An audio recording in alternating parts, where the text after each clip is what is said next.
Buenas noches, doctor Reyes. Buenas noches, compañeros. Soy el alumno Pérez Malqui Brian Wilmer. Vamos a comenzar con el primer seminario de la cátedra con el control perinatal, ¿no? A mí me tocó la parte de introducción, definición, objetivos, ¿no? Vacunas, esquemas, ¿no? Bueno, primero vamos a definir, ¿no? ¿Qué es un control perinatal, ¿no? Es un conjunto de acciones, procedimientos sistemáticos y periódicos destinados, ¿no? A la prevención, diagnóstico, el tratamiento de los factores que puedan condicionar la morbilidad materna y perinatal, ¿no? Debe ser eficaz y eficiente, ¿no? Con una cobertura del 90% de la población. Es precoz, entre 2 a la tercera semana, periódico, deben ser manuales, mensuales, hasta 28 semanas de gestación, quincenales, de 28 semanas hasta las 26 semanas de gestación, semanales también a partir de las 36 semanas hasta el parto, y también debe ser completo, ¿no? Y de amplia cobertura. Dentro de los objetivos de lo que es el control perinatal, vamos a ver que es la detección de enfermedades maternas subclínicas, la prevención, el diagnóstico precoz y el tratamiento, ¿no? De las complicaciones maternas, la vigilancia del crecimiento y el desarrollo de la vitalidad fetal, ¿no? El manejo de los síntomas asociados al embarazo, una preparación física y mental para el parto, la educación para la salud familiar y la crianza del niño, ¿no? También mencionan como objetivo 4 puntos ítems fundamentales, ¿no? Por ejemplo, identificar factores de riesgo materno-fatal, como los mencioné, la suplementación del ácido fólico, ¿no? Para evitar los que son problemas o malformaciones en el tubo neural, ¿no? El diagnosticar lo que es la edad gestacional, la condición materna y la condición fetal. También vamos a hablar sobre lo que es la educación de la embarazada y en caso, ¿no? de que sea necesario, indicarle al paciente, ¿no? De que también tiene que dejar lo que es el tabaco. Vamos a continuar con lo que son el control perinatal, ¿no? Bueno, como los mencionaba, son el primer control va a ser el más importante, ¿no? En muchas literaturas y en las guías mencionan, ¿no? Que el primer control perinatal es bien importante, ¿no? Ya que se le pide la mayoría de los exámenes, ¿no? A la paciente, ¿no? Por ejemplo, ahí vamos a ver investigar los estilos de vida, los de riesgo o el cálculo de amenorrea, una evaluación del crecimiento fetal, exploración general, un control de la presión arterial, del peso y la talla, ¿no? Exploración de los genitales externos, examen de mamas, inspección de los espéculos, la altura uterina, ¿no? Como les venía mencionando, ¿no? Que más adelante vamos a explicar también qué se hace con el con el, con el centímetro, ¿no? También percibir los movimientos fetales, ¿no? La valorización de posición, situación y presentación fetal, que más adelante vamos a ver, ¿no? También las maniobras de Leopold, ¿no? En cuál nos indica, ¿no? También la detección del latido fetal o la de Pinard también o la del Doppler manual. Las pruebas de laboratorio como las pruebas de embarazo, ¿no? Siempre corroborar, ¿no? Desde el HCG, también el grupo sanguíneo, el RH, ¿no? La sensibilización materna si es RH negativo, ¿no? Eso se hace con la prueba del CUMS indirecto, ¿no? Que es para sensibilizar, ¿no? A la embarazada con RH positivo no sensibilizada, a la cual se haya administrado, ¿no? Lo que es la inmunoglobulina anti-D durante lo que es el primer trimestre del embarazo, ¿no? Y se debe administrar una nueva dosis a partir de las 28 semanas y de una inmunoglobulina anti-D y que la aplico a las 3 y 20 semanas, ¿no? Y se deberá repetir a las 34, ¿no? Y en caso de que la primera aplicación ocurra después de las 21 a 17 semanas, se deberá aplicar una segunda dosis, pero a las 13 semanas después, ¿no? En caso de que la primera dosis se haya aplicado después de las 28 semanas, se recomienda, ¿no? Una aplicación dentro de las 72 horas posparto, ¿no? También la detección de la glicemia basal, lo que es la detección de sífilis, VIH, si es, tiras reactivas de orina, la citología cervical. También vamos a ver, ¿no? Lo que es la cartilla, ¿no? La fórmula obstétrica, los antecedentes, el motivo de consulta, ¿no? También los antecedentes familiares y descartar algunas otras enfermedades, ¿no? Esto es lo que es como un tríptico, ¿no? Que también acá vemos el control de lo que son las consultas, ¿no? Y acá vamos a ver lo que es la altura uterina y el peso, el incremento del peso materno, ¿no? Esto es lo que es un carné de control un carné de control materno perinatal. Ahora vamos a hablar sobre la edad gestacional, ¿no? En la edad gestacional vamos a ver el tiempo de amenorrea con la fecha de última regla, ¿no? Siempre nos han dicho que la fecha de última regla es el primer día del comienzo de la regla, ¿no? Y no el último o en el medio. También vamos a ver sobre la fecha probable de parto, la regla de Nagele o de Nagel, eh, que va a ser que en el cual a los días se le va a sumar 7 y a los meses se le va a restar 3 meses, ¿no? Y con respecto a eso va a ser una fecha probable de parto, ¿no? Pero también sería útil lo que es utilizar el gestograma, ¿no? El gestograma es un poco más preciso porque ya que esto mide todos los días, ¿no? Esto es como que actualmente se utiliza, ¿no? Pero también he visto en prácticas, ¿no? Que se utiliza lo que es el gestograma, ¿no? Que cuando comenzamos, indicamos, por ejemplo, la última fecha, el FUR, la última fecha de regla, eh, y te va a dar un promedio, ¿no? A las 40 semanas más o menos, cuando una fecha probable de parto, ¿no? El tamaño uterino, ¿no? Que si es menor a las 10 semanas, no llega al pubis. Si es que es en las 12 semanas, está en la sínfisis del pubis. A las 16 semanas, mitad de la distancia entre el pubis y el ombligo.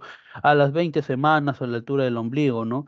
En los aspectos clínicos vamos a ver, a valorar lo que es la menorrea, un aumento del tamaño del útero, una percepción materna de los movimientos fetales, cambios en la pigmentación cutánea, y las desventajas es que el 77% de los son ciclos regulares, también el 45% de la disculpe, la fecha de última regla o muestra de menstruación es dudosa, ¿no?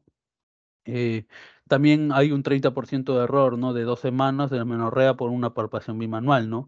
Como lo habías mencionado también en lo que es cuando vimos el carnet perinatal, vamos a ver de que también se ponía lo que es la situación, posición, presentación, ¿no? Que esto se hacen con las con las maniobras de Leopold, ¿no? Con una memotecnia de se pone, preciosa y enojona, ¿no? De situación, ¿no? Que es referencia del eje del feto con el de la madre, ¿no? Con es la primera maniobra de Leopold, ¿no? Que más o menos eso va a interpretar, o eso es lo que se quiere interpretar. El de pone de posición, ¿no? Que es la segunda maniobra de Leopold, que es referencia del dorso del feto, ¿no? Si es que está a la izquierda o si está a la derecha, ¿no? En la tercera maniobra de Leopold, la tercera, que es la presentación según el polo, ¿no? Que es cefálica o podálica, ¿no?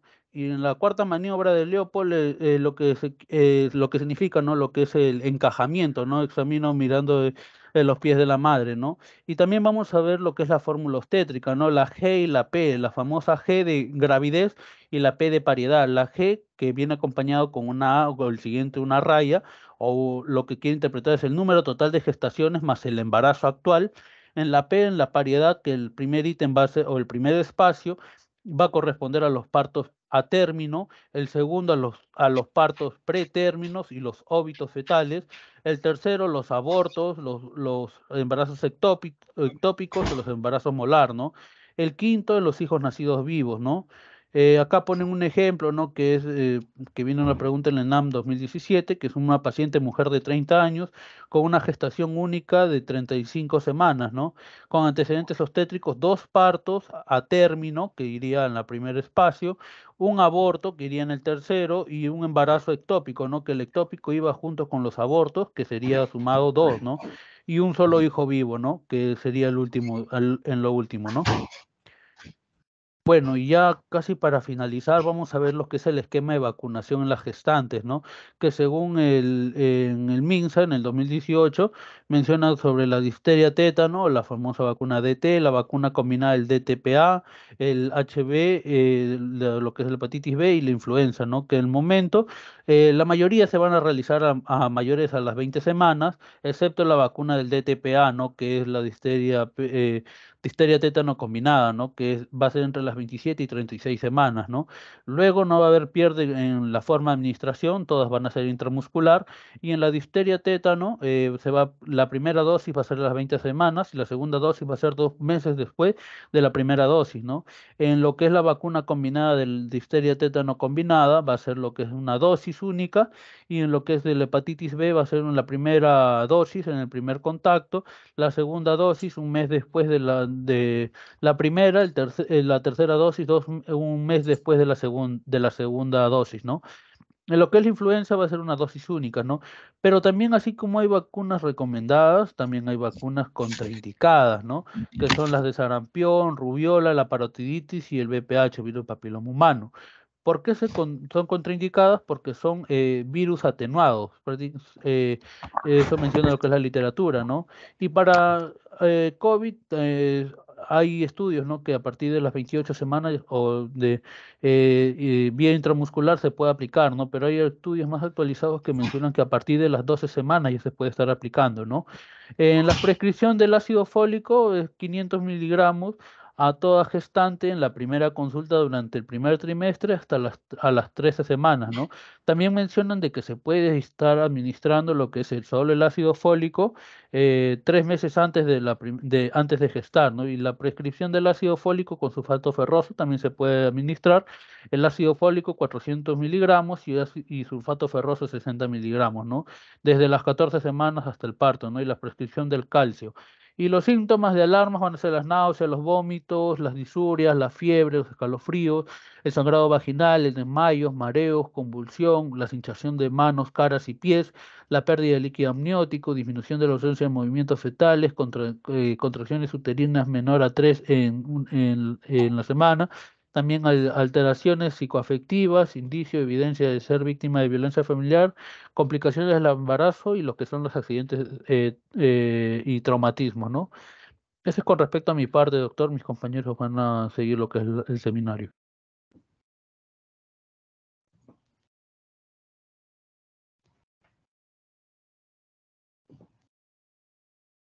Buenas noches, espero que se me logre escuchar. Mi nombre es Reidi Pimentel Sánchez y voy a continuar con la exposición del control prenatal.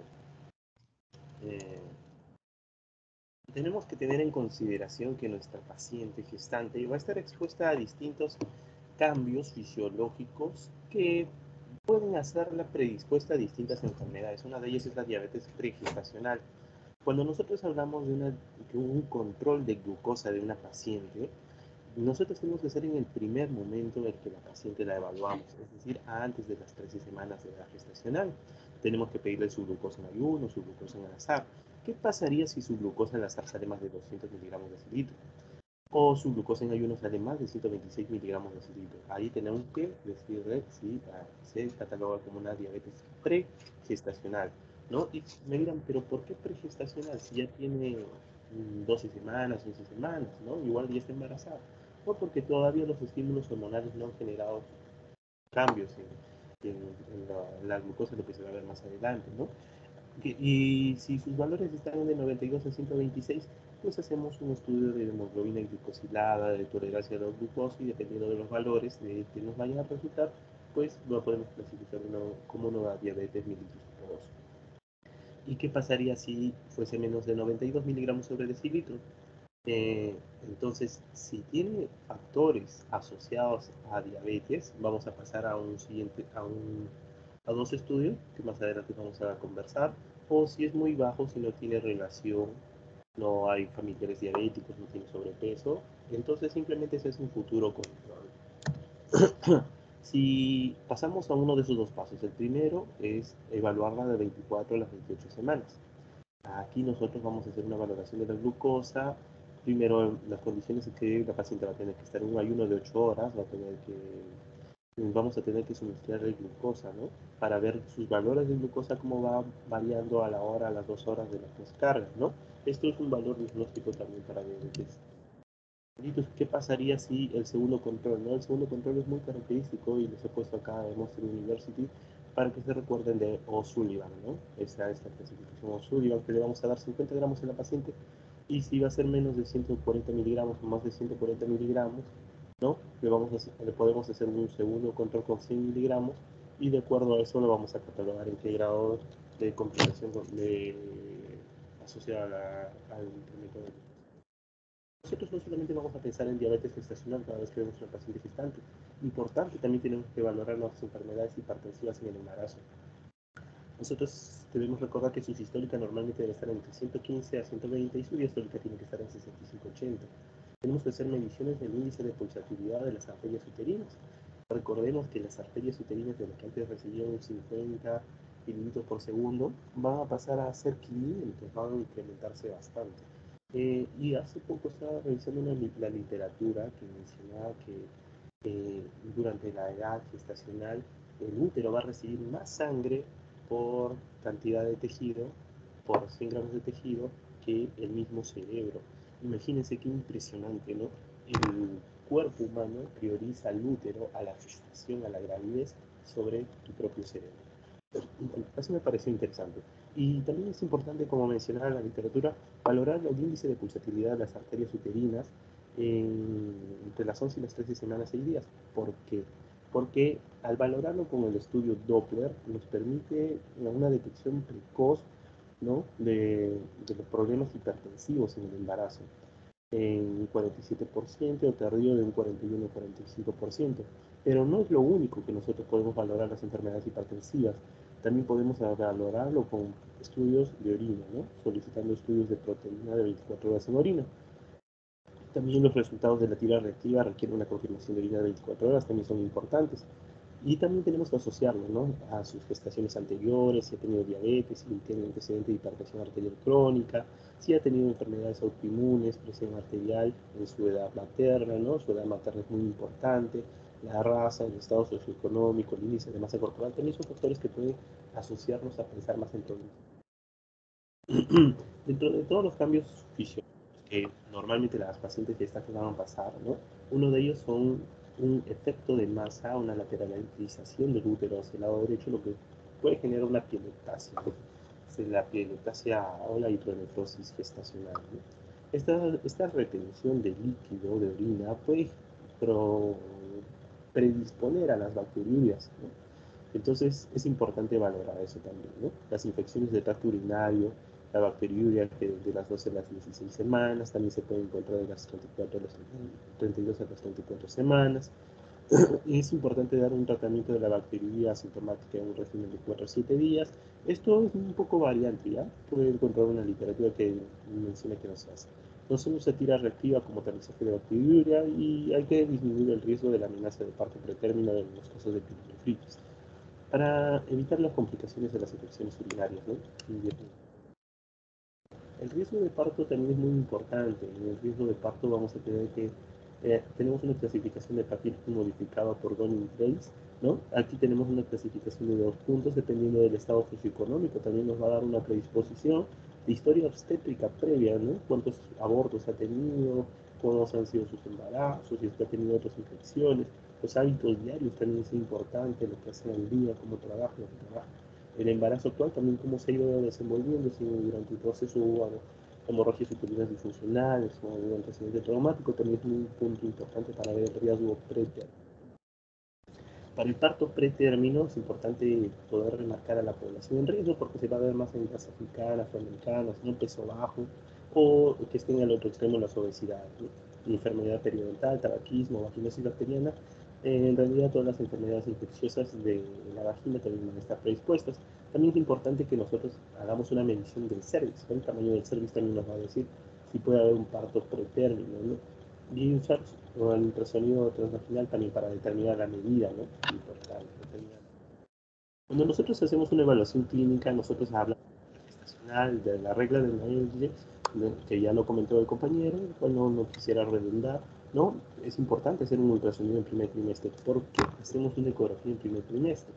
Porque primero necesitamos saber si está embarazada, dónde se está dando esa gestación, en la cavidad uterina. Muy bien. Ya luego, ¿se va a formar un embrión o va a ser una gestación involutiva? ¿Va a ser un saquito huevo? ¿Va a haber embrión o no va a haber embrión? Segundo, ver la edad gestacional. La edad gestacional siempre va a ser más precisa en el primer trimestre, como dice acá, ¿no? Que inclusive que la fecha de última regla, pues los pacientes a veces no son muy exactas en eso, ¿no? Que pueden no nos informan de manera muy precisa. Pero la ecografía transvaginal es muy importante en este primer trimestre. La ecografía transvaginal de tercer trimestre también es muy importante, pero no es tan importante para la edad gestacional. ¿Por qué? Porque aquí nosotros vamos a hacer distintas medidas. Vamos a medir el fémur, la circunferencia abdominal, el diámetro bucal, la circunferencia cefálica. Y no, como son más medidas, las estructuras son más grandes, el rango de error es más grande. Entonces nos ofrece una mayor un mayor sesgo, ¿no? Un mayor sesgo por medición. Entonces no va a ser tan exacta como la primera en la que solamente se medía la longitud coronal, la longitud cola, ¿no? Es más breve, más pequeño. Entonces es mucho más fiable del primer trimestre que del tercer trimestre. La altura uterina también es importante valorarla. Tenemos que hacer estudios obstétricos complementarios si son necesarios. En los casos de preeclampsia, como ya hemos mencionado, la tensión arterial es la mejor estrategia para el tamizaje, ¿no? Los rangos históricos de dónde deben estar, ¿no? Pero es importante también en qué vamos a hacer cuando tenemos este caso, ¿no? Aquí es cuando le damos a las pacientes aspirina. La cantidad de aspirina son de 80 a 120 miligramos, ¿no? Y se le da días antes de dormir. ¿Durante cuánto tiempo se le da? ¿Cómo se le da? Menos de las 12 semanas podríamos generar un efecto de pared, más de las 16 semanas podemos hacer un desprendimiento previo de placenta, ¿no? Entonces se les da dentro de las 12 a las 16 semanas. En mujeres con bajo riesgo para preeclampsia hay que evaluar si hay proteinuria, ¿no? No debemos hacerle solo un estudio, sino hacer un estudio más completo, ¿no? Inclusive neurológico, ¿no? Cuando hablamos de cardiopatías, primero debemos recordar que de todas las malformaciones fetales, las alteraciones del corazón, las cardiopatías es lo más frecuente, ha sido pregunta de UNAM. Tenemos que sospechar en pacientes con síntomas y síntomas de bajo gasto cardíaco, ¿no? Aquí nosotros hacemos distintas valoraciones. Una de ellas es la ecografía morfológica que se hace para valorar es el estudio más exacto para valorar el corazón de manera estructural. También tenemos que valorar si el paciente tiene disnea en reposo, tos crónica, hemoptisis, angina, ¿no? Estertores, hepatomegalia, cardiomegalias, o distintos tipos de alteraciones que nos hagan sospechar. Ahora sí hablamos de la evaluación fetal, ¿no? Cuando nosotros hablamos de la evaluación fetal, nosotros tenemos que buscar prevenir la muerte fetal. Prevenir, minimizar la morbilidad perinatal optimizando el tiempo de nacimiento. Para eso nosotros hacemos nuestra ocultación, ¿no? El compañero ya nos ha hablado de las maniobras de Leopold, cómo vamos a valorar el feto. La frecuencia cardíaca del feto es muy importante, ¿no? 120 sobre 160, ¿no? Tiene que estar en este rango.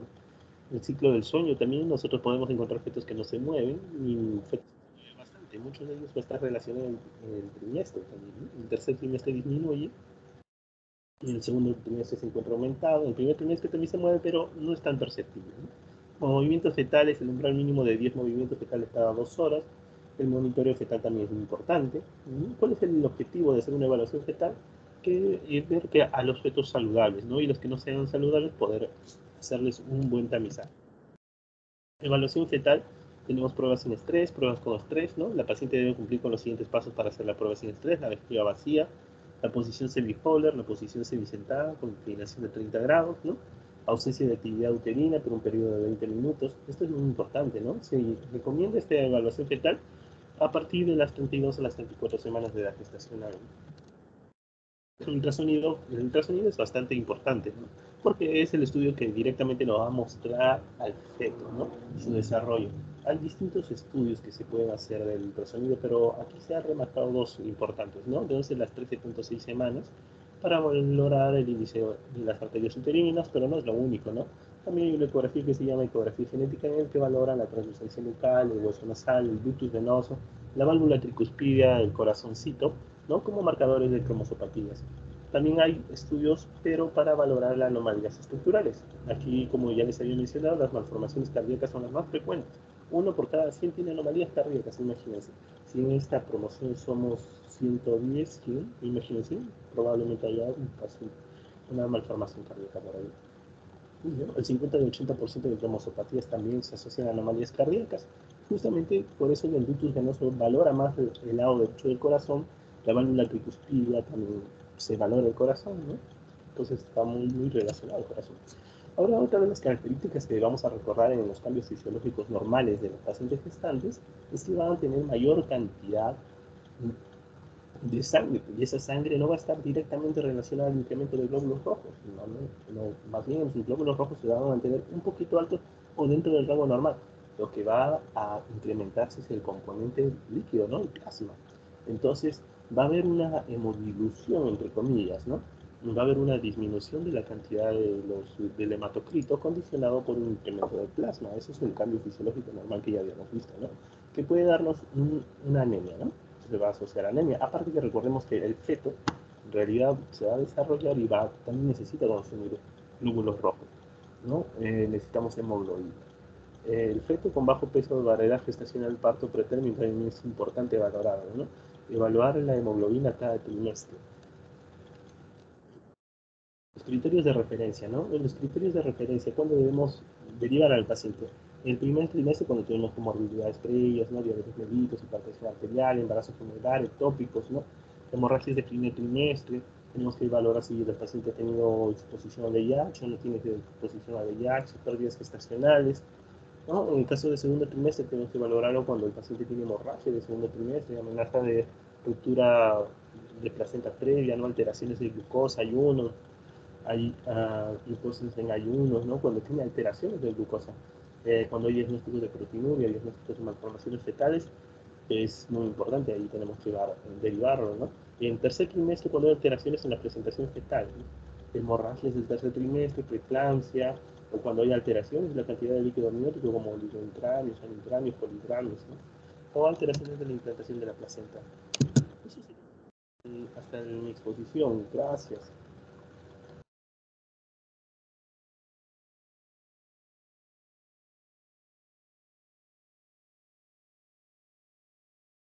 Buenas tardes, doctor. Yo voy a continuar con la exposición. ¿Se pueden ver las diapositivas?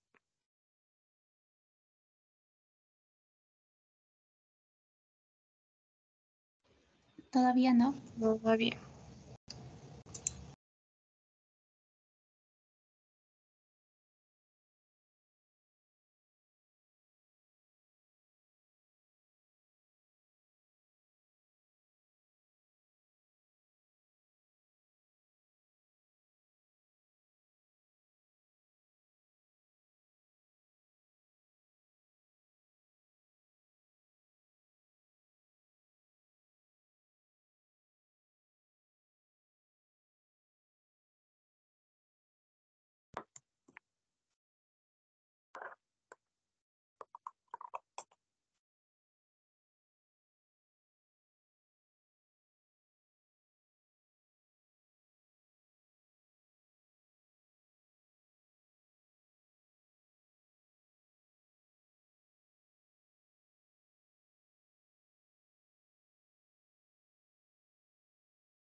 Bien, sí se puede ver ahora, ¿no?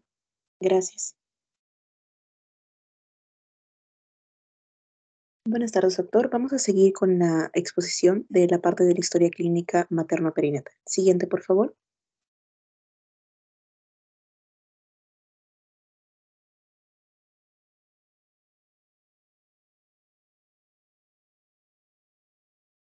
Bien. En cuanto a la historia clínica materno-perinatal, lo primero que tenemos que tener en consideración es que va a ser un instrumento médico y también legal. Este va a permitir registrar tanto de forma sistemática los datos obtenidos de la gestante, como también todo lo que podemos observar, evaluar y también analizar por parte del personal de salud. En este caso vamos a ser nosotros. Las características de esta historia clínica materno-perinatal va a ser, por ejemplo, la confidencialidad de los datos del paciente, la seguridad de este documento, la disponibilidad de los datos, también de que sea única y que tenga un componente legal. En cuanto a los requisitos, por ejemplo, vamos a encontrar la veracidad de los datos que se están escribiendo, el que tenga datos exactos, que tenga un rigor técnico de los registros e identificación del personal. Y sobre todo, todo esto va a permitir llegar a los siguientes objetivos, que va a ser, primero, normatizar y unificar la recolección de los datos. También poder identificar a la población asistida, comparar los resultados, facilitar capacitaciones y sobre todo formar un banco de estos datos perinatales. Siguiente, por favor. Esta historia va a tener 4 páginas, entre las cuales vamos a poder explicar cada una de ellas. La primera página de la historia clínica va a tener datos como, por ejemplo, la afiliación y antecedentes, y también datos del embarazo actual. Aquellos datos van a estar consignados, por ejemplo, en rojo cuando van a ser de alerta y en amarillo cuando van a ser de un seguimiento continuo. Aquí les muestro también una imagen sobre cómo llenar la parte del encabezado de la historia clínica, la afiliación y los antecedentes. Como unas recomendaciones previas es que siempre debe estar con letra clara y legible. se deben marcar adecuadamente los cuadrantes que se indican y dejar todo indicado cómo se identifica, ¿no? En cuanto al número de DNI, también se puede utilizar el carnet de extranjería, la cédula de identificación o también, en todo caso, si sea ninguna de las anteriores, el número de pasaporte. También les dejo un ejemplo de cómo poder llenar la parte de los antecedentes obstétricos. Y bueno, también en la parte de más abajo de la historia clínica podemos ver cómo se van a ir llenando los antecedentes familiares personales, las vacunas previas que va a tener durante la gestación y algunos datos basales del embarazo actual, como por ejemplo el número de peso y talla, ¿no? De la madre en este caso, si es tipo de sangre, ¿no? AB o O, y si también la madre fuma o tiene algún consumo de drogas como antecedente, ¿no? Algunos datos como por ejemplo también la fecha de última menstruación, hospitalización y emergencia, y si ha sufrido de violencia de género, un examen físico general y de laboratorio. Siguiente, por favor. En la segunda página lo que vamos a ver van a ser datos como por ejemplo las atenciones prenatales y también la curva de incremento del peso materno y la curva del duralterina, así como también consignar algunas patologías maternas que se tengan como antecedentes. Aquí les muestro cómo van a ser las atenciones perinatales que se tienen que llenar de acuerdo a lo establecido y sobre todo remarcar que el ácido fólico va a ser hasta las 14 semanas de las dosis que se le va a administrar, así como también el perfil biofísico que va a ser a partir de las 28 semanas. En cuanto a las curvas de crecimiento materno y las curvas de altura uterina, estos deben estar consignados entre un percentil 25 y percentil 90 para que se considere adecuado. Y en cuanto a las semanas de amenorrea, esto se debe consignar entre un percentil 10 y percentil 90 para considerarse adecuado. En cuanto a las patologías maternas, también se debe consignar como se establece en la guía técnica. Y esto es lo que vamos a abarcar por ahora. Los datos siguientes los va a hablar mi compañera. Gracias.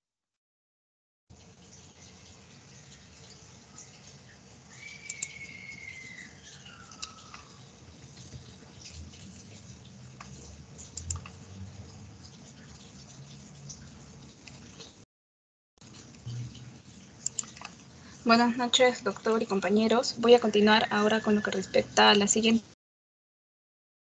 hojas. Vamos a tener, soy la alumna Pinedo Marín Alice. Tendremos en la tercera página, mi compañera habla hasta la segunda página, en la tercera página de la historia clínica tendremos lo referente a todos los conceptos del parto, del recién nacido y también las preguntas sobre el puerperio inmediato.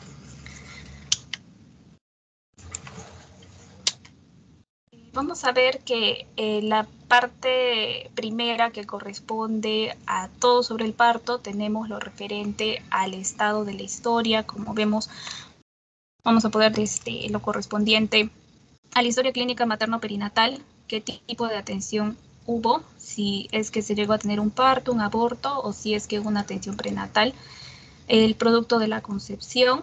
Con respecto al ingreso al establecimiento por parto o aborto incompleto, vamos a tener datos como las referencias al ingreso, datos relacionados a la madre como el pulso materno, su presión arterial, la temperatura, el peso, su frecuencia respiratoria. También tenemos en general datos sobre el feto, por ejemplo, su posición, su presentación y su situación, ¿no? Recordando que puede ser una situación longitudinal o transversa, una presentación cefálica o pélvica, y en la posición puede ser derecha o izquierda. También se van a marcar aspectos como el tamaño fetal que sea acorde, el inicio del parto, la dilatación, datos sobre las membranas y líquido amniótico. Es importante resaltar en esta parte los signos y los síntomas de alerta, como por ejemplo la nasarca, cianosis, los escotomas, hematurias, ¿no? Entre otros que se deben tomar en cuenta en la madre. Ahora también se habla en la historia clínica de los corticoides antenatales, ¿no? Los cuales se van a utilizar en este tiempo entre las 28 y 34 semanas. Entonces podríamos marcar si es que este uso fue completo, incompleto, o en algunos casos no va a aplicar, ¿no? Porque no se va a encontrar en este tiempo. También debemos tener en cuenta datos sobre la terminación del embarazo, como la fecha, el tipo de la terminación, ¿no? La forma de terminación del parto, si fue un parto espontáneo, si utilizaron forceps o fue un parto por cesárea.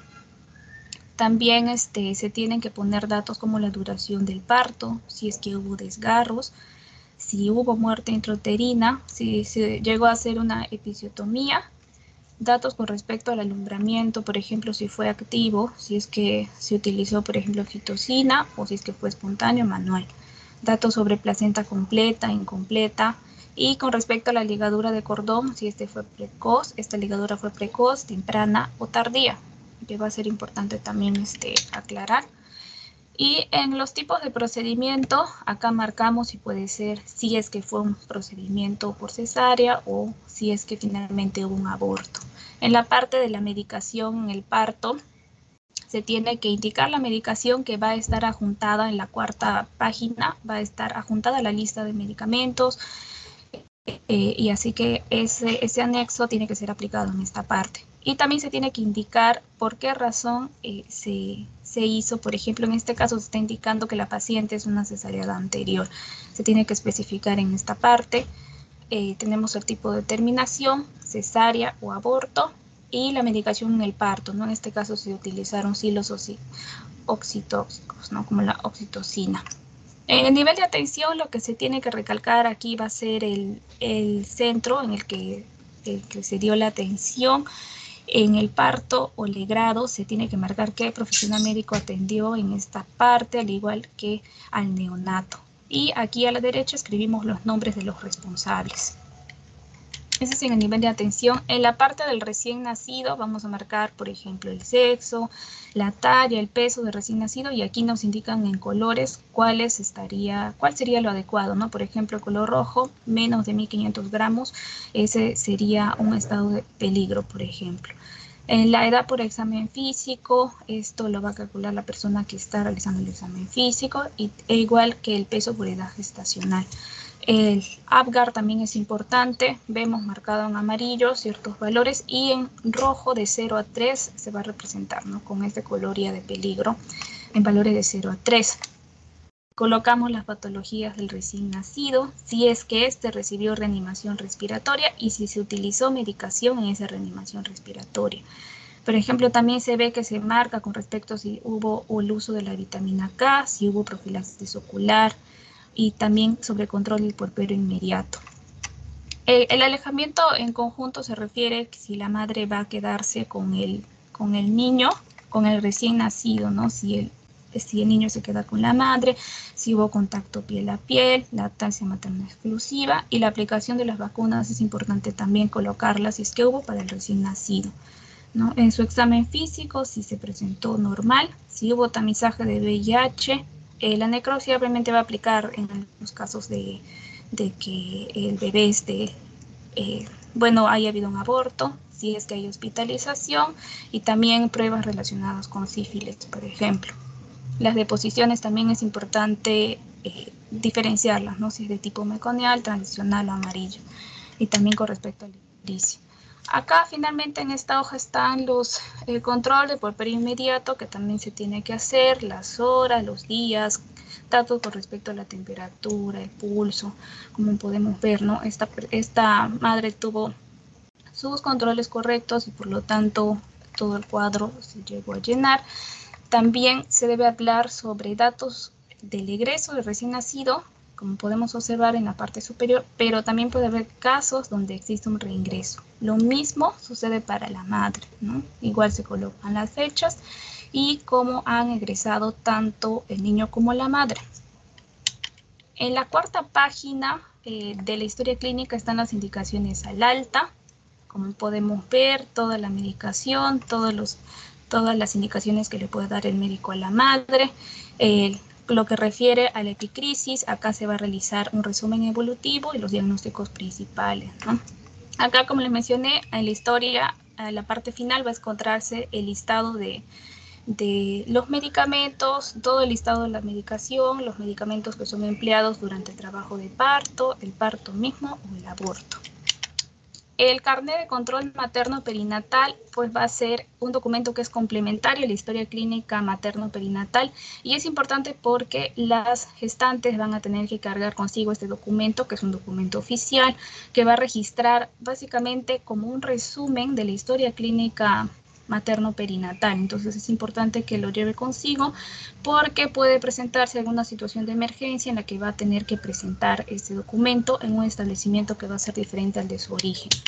Y aquí tenemos para finalizar los puntos, por ejemplo, se escribe el establecimiento, los datos de la gestante, sus citas controles y aclarar las señales de peligro, ¿no?, que debe conocer. Y el cuerpo principal, como les menciono, muy similar a la historia clínica perinatal, pero en una manera más resumida. Eso sería todo por mi parte. Gracias.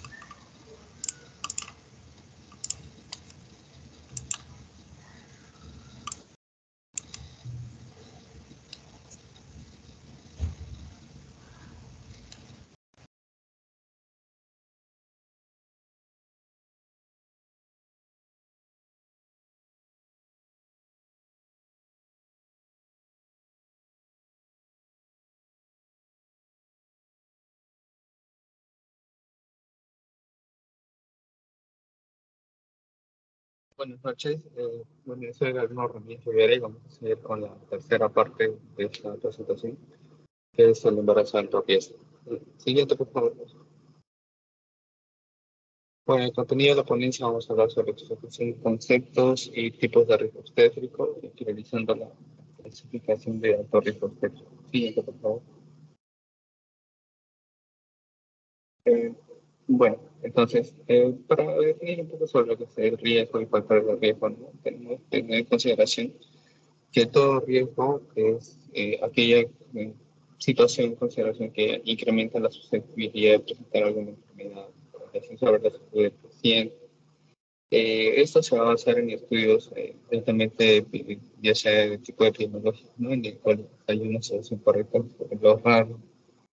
El factor de riesgo se va a considerar que hay conjunto de marcadores que van a ver asociados con una enfermedad o daño de distinta intensidad o frecuencia. Siguiente.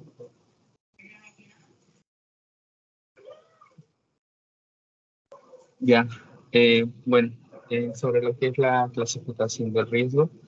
En el 2013, la Organización Panamericana de Salud, junto con la Organización Mundial de la Salud, se pronunció sobre lo que es el riesgo obstétrico, ¿no?, y hizo una clasificación definiéndolo como pacientes de bajo riesgo y pacientes de alto riesgo, ¿no? En este punto hace una breve conceptualización de lo que es el bajo riesgo, ¿no?, como aquella condición óptima en la cual no hay evidencia de factores de riesgo, ya sea epidemiológico, obstétrico o de alguna enfermedad intercorrente, ¿no? Casos contrarios es aquella situación que no hace alto riesgo, ¿no? Entonces, acá es todo lo contrario. Quiere decir que hay un incremento en la probabilidad de que la paciente o el niño, en este caso, se incremente, bueno, el riesgo de enfermedad o muerte, ¿no? Y para ello lo clasifica en alto riesgo obstétrico tipo 1, tipo 2 y tipo 3.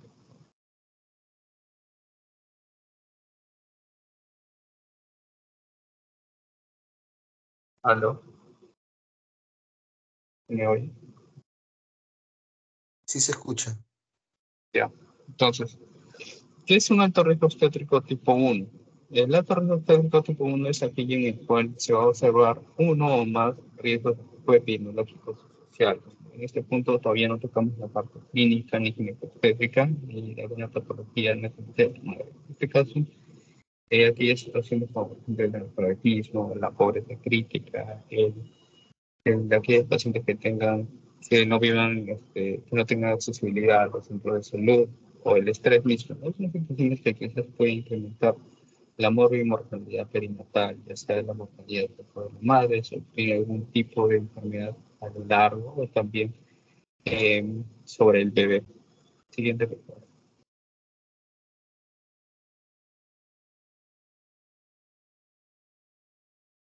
Bueno, otras condiciones de tipo epidemiológico van a ser el trabajo con esfuerzo físico, pacientes, por ejemplo, como vemos, En el Ande, normalmente, en las regiones alejadas de la ciudad, observamos como gestantes, incluso dentro del tercer trimestre, están realizando esfuerzo físico, ¿no? Cosa que incrementa el riesgo de amenaza del parto preterno, por ejemplo, el tabaquismo, el alcohol, algún otro consumo de drogas también incrementa el riesgo de teratogeneidad de los pacientes. La talla menor a un metro 50, ¿no? Está muy fuertemente asociado a una incompatibilidad cefalopélvica, por ejemplo, ¿no? La unión inestable de pareja, con situaciones que van a incrementar el riesgo de estrés y por ende quizás amenaza bajo término o alguna otra tipo de complicación en la primera o segunda mitad del embarazo, así como el hecho de que la paciente desarrolle controles prenatales por días, ¿no? Estamos hablando de quizás los últimos meses de embarazo, en el cual no se realiza un control adecuado, y que no sabemos en la primera mitad del embarazo que existen opciones para poder conocer algún tipo de patologías en el bebé, ya no se parte de patología genética o morfológica, ¿no? Pacientes que vienen en último momento a realizar sus controles, ya incluso están dentro de la fecha de parto. La edad materna extrema, menores de 19 años, mayores de 35 años, hay un riesgo incrementado del desarrollo de comorbilidades, ¿no? Principalmente trastornos hipertensivos o alguna otra patología asociada también al feto-producto. Eso sería de lo que faltó de los periódicos. Ahora paso a mi compañera. Perdón, acá también existe también un incremento en cuanto al riesgo materno perinatal cuando existe un peso materno menor a 45 kilos o cuando se presenta obesidad, ¿no? En peso menor a 45 kilos, ¿no? Estamos hablando de puede presentarse bebés con pequeña parálisis gestacional, pacientes son obesos, primera causa de nefrostomía, la paridad menor a cuatro partos, bien está asociado al embarazo no deseado, se incrementa el riesgo de hemorragia durante la primera mitad del embarazo asociado al aborto, un periodo intergenésico menor a 24 meses o mayor a 5 años, es muy fuertemente asociada a complicaciones, ¿no? Menores de 2 años, actualmente hemorragia por parto, ¿no? Y pacientes mayores de 5 años se dice que se comportan como pacientes nulíparos, ¿no? Es decir, que están dentro del conjunto de pacientes que pueden recibir todo tipo de patologías.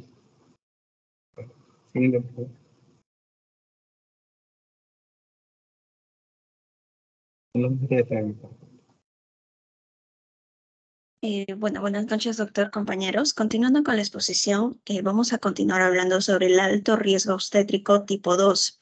Pero antes quería mencionar que, bueno, como ya mi compañero lo mencionó, el embarazo es un proceso que, aunque sea fisiológico, va a suponer unos cambios anatómicos y funcionales que normalmente por su cuantía y complejidad puede suponer ciertas complicaciones para la gestante y para el feto.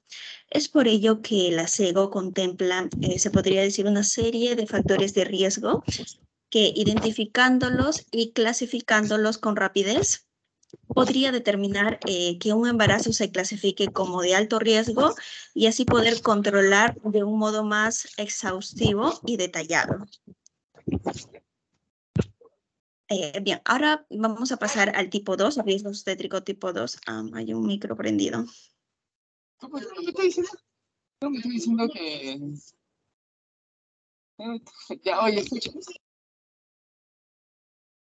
Bien, continuando con el riesgo obstétrico tipo 2, se refiere básicamente cuando las embarazadas se encuentran en buena condición de salud, pero van a presentar uno o más antecedentes de patologías ginecobstétricas perinatales o generales, con o sin morbilidad materna o perinatal. Es decir, van a evaluar aquellos que tengan, por ejemplo, peso inadecuado para la edad gestacional, malformaciones congénitas fetales, presencia de traumas o infecciones fetales, retardo mental, parálisis cerebrales, edad de la gestación desconocida, paridad mayor de 4, podría ser también un parto prematuro, un embarazo prolongado, la presencia de la preeclampsia o eclampsia en la cesárea anterior.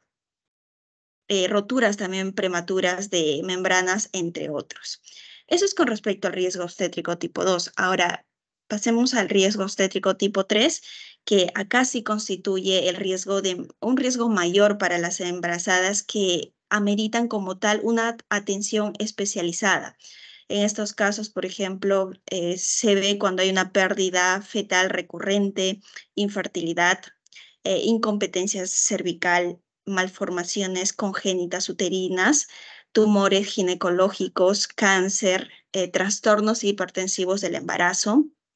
También cuentan a las hemorragias obstétricas, presentaciones diferentes a la cefálica de vértice, desproporción fetopélvica, placenta previa, perdón, anemia, diabetes u otras patologías endocrinopatías.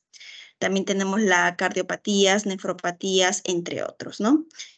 Y una vez ya, bueno, gracias a estos criterios de referencia, cuando ya una vez ya los identificamos, acá la embarazada, en este caso la paciente, debe de ser referida para la evaluación al segundo nivel de atención, donde exista un buen equipo interdisciplinario especializado, quienes van a decidir, se podría decir, la aceptación o la contrarreferencia al tercer nivel, es decir, a los hospitales, de acuerdo a la severidad del riesgo. Y ya para terminar, quería mencionar un poco de las medidas terapéuticas básicas o iniciales, ¿no? De las embarazadas para poder evitar, ¿no? Alguna de estas, de alguno de estos efectos como tal. Uno de ellos es la educación sobre medidas nutricionales básicas, como la suplementación universal con hierro y ácido fólico, o podría ser incorporación a programas nutricionales. Y en caso de haber recibido la inmunización completa en los últimos 5 años, se puede aplicar un refuerzo después de la semana 20 y la vacuna contra la influencia estacional. Ya, bueno, puede ser en el segundo o tercer trimestre del embarazo.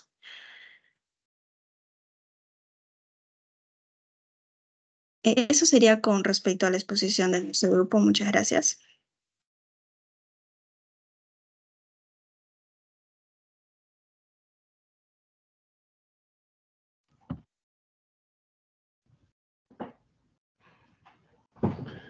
¿Alguna pregunta del grupo?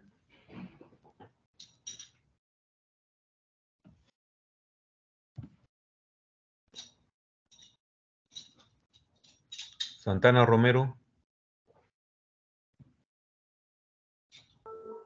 Sí, doctor.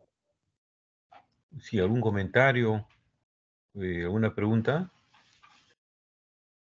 Bueno, me gustaría que el compañero que expuso segundo me dé una conclusión de los puntos más importantes, por favor. ¿Qué asunto más importante? ¿Que no estaba atento usted? La cosa tiene que ser puntual, Sí, no me puede estar usted haciendo... ¿Qué cosa es lo que quiere saber? A ver. sí, solo que justo en su parte he tenido mala conexión.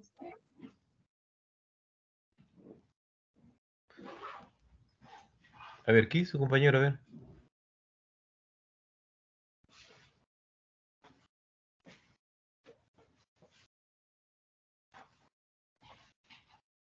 Guayambal.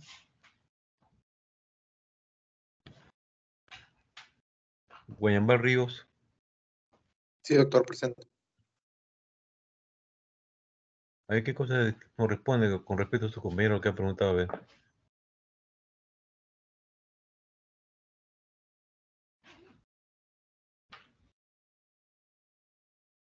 Que no está atento, pues, doctor, no se sale de ahí seguro. Se agarra actor.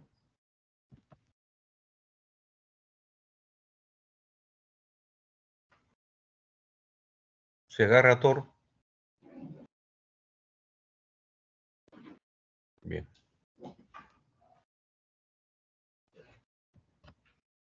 Ramírez Rivera.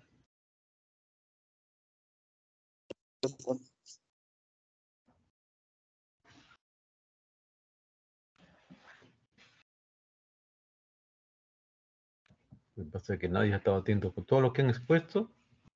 González, Carolina González.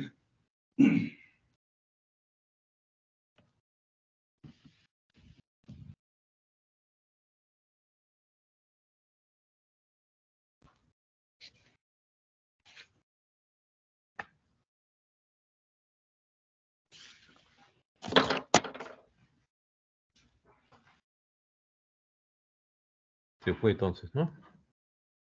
Bueno, se quejen, ¿ah? Celia Romero.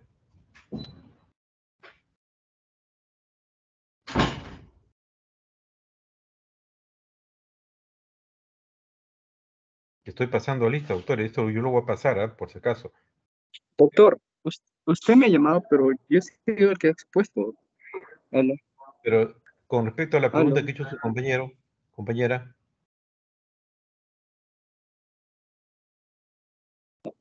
aló, doctor. Celia Romero, ¿está?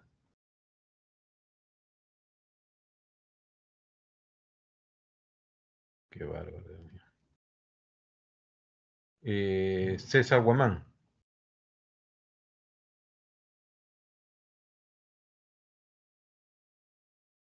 Daniel Sea.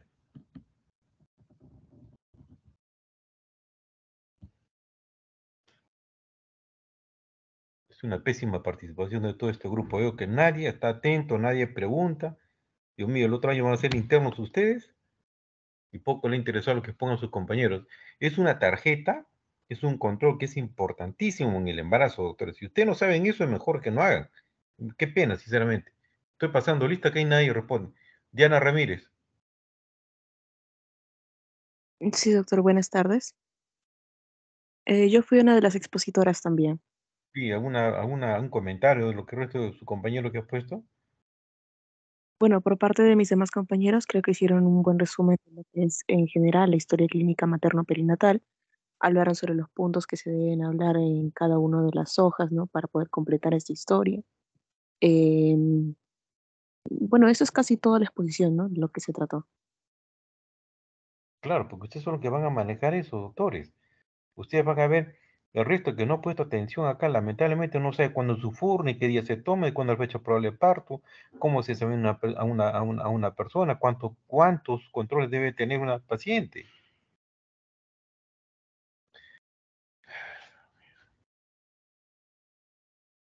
A ver, Edwin Villanueva. Presente, doctor. Elita Hernández. Presente, doctor. Giancarlo Timana o Timana. Doctor presente. Harold Cárdenas. Presente, doctor. Jenny Enríquez. Presente, doctor. José Cajo.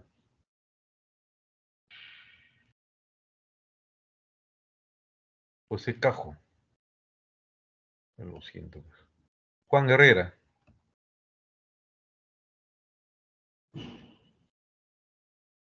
Juan Herrera.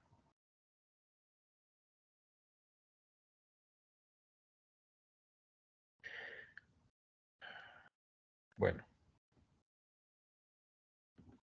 Pensé que este seminario iba a haber una participación masiva, porque esta es la primera parte de lo que es la entrada a la obstetricia, doctores.